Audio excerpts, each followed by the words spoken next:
बहुत बहुत शुक्रिया आपका, आप आए। दो तीन बातें आपसे करनी थी जो ऑलरेडी आप जानते हैं, मगर मेरा दिल करता था कि आपसे बात कर लूँ इन दो तीन बातों पे। एक तो इशू था ये विलेज डिफेंस कमेटीज़ का। मुझे लगता है जिस तरीके से वो हाईलाइट होना चाहिए था उस तरीके से हाईलाइट हुआ नहीं। हालांकि हमारी प्रेसिडेंट महबूबा जी ने, जैसे वो हर सिचुएशन पे इमीडिएटली रिस्पॉन्ड करती है, उन्होंने किया था। ये जो वीडीसी विलेज डिफेंस कमेटीज़ का मसला है, आपको याद होगा एक्स्ट्रा ऑर्डिनरी सिचुएशन थी 90s में, और शायद स्ट्रेच था सिक्योरिटी, जो यहाँ का ग्रिड है वो स्ट्रेच था, तो इसलिए वहाँ पे खासकर अर्सवाइल डिस्ट्रिक्ट डोडा में सिविलियंस को भी आर्म किया गया। मगर उसके बाद नेचुरली जब आप अनयूनिफॉर्म्ड लोगों को आर्म्स देंगे तो काफ़ी एलिगेशंस आई कि हैरेसमेंट हो रहा है, बल्कि उनके खिलाफ FIRs भी लॉन्च हुए। उसके बाद ऑलमोस्ट डिसफंक्शनल वो हो गया। और जैसे गवर्नमेंट का इस वक्त भी दावा है कि हालात बिल्कुल ठीक है। अभी मैं एक आर्मी ऑफिसर का सुन रहा था, वो कह रहे थे हर पैरामीटर से जम्मू कश्मीर के हालात जो हैं नॉर्मल हैं। अगर ऐसा है, होगा भी, क्योंकि वो कह रहे हैं रिस्पॉन्सिबल आदमी हैं, तो फिर अब विलेज डिफेंस कमेटीज़ को अपग्रेड करके अब उनको विलेज डिफेंस गार्ड्स कहा जाएगा। और उनके जो 4000 पर्क्स 400 थे वो आप 4000 देंगे पर मंथ, और जिनके 700 थे उनके 4500 पर मंथ। अब आप जब अनयूनिफॉर्म्ड लोगों को आर्म्स एम्यूनिशंस देंगे, ये जो यूनिफॉर्म में होते हैं उनको वो यूनिफॉर्म रिस्पॉन्सिबिलिटी भी देती है, रेस्ट्रेन भी करती है।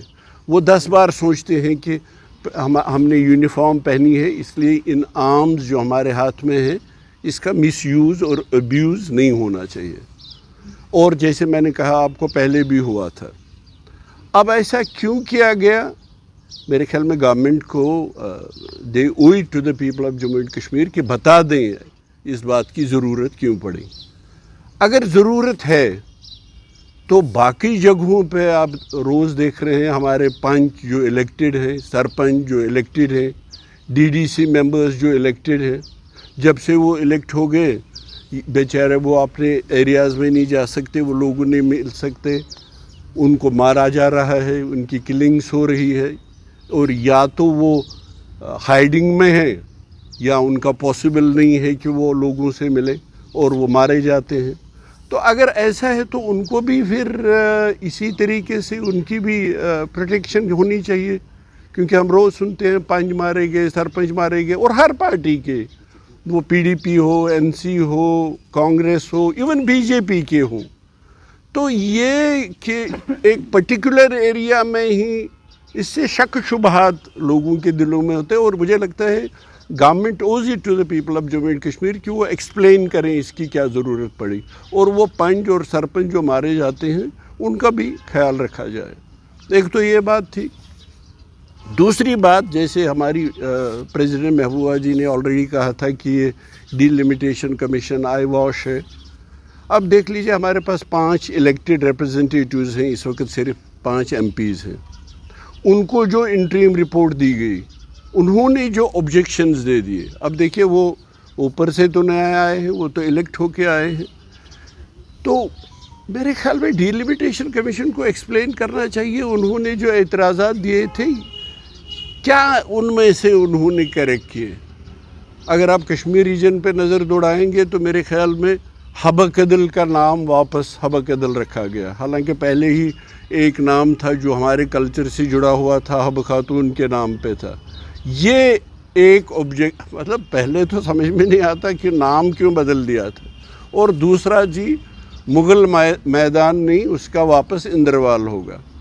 अगर ये उनका माइंड है कि इस तरीके से ऑब्जेक्शंस दूर किए जाते हैं, तो उसके बाद जब वो पब्लिक डोमेन में रखेंगे और पब्लिक से ऑब्जेक्शंस लेंगे, ये लगता है एक फॉर्मेलिटी है। और इससे जो इतना इंडिपेंडेंट इंस्टीट्यूशन है डिलिमिटेशन कमीशन का, मेरे ख्याल में उनको लोगों को बताना चाहिए कि हमने किस बेसिस पे किया, किन क्राइटेरियाज़ पे किया, اور کیوں صرف یہ آبجیکشن سو کالڈ آبجیکشنز مان لیے، باقی جو مین آبجیکشنز تھے ان کو ایڈریس کیوں نہیں کیا؟ اب سچیت گڑھ ٹھیک ہے، اگر لوگ وہاں چاہتے تھے کہ یہ ایسا نہ ہو وہ ٹھیک ہے، باقی بھی اعتراضات تھے، اگر ان کے نہیں مانے گئے تو مجھے نہیں لگتا ہے کہ باقی لوگوں کے کیا مانیں گے۔ اس لیے میرے بات کرنے کا یہ آج تھا کہ آپ سے میں ان دو ایشوز پہ خاص کر بات کر لوں۔ دیکھ صاحب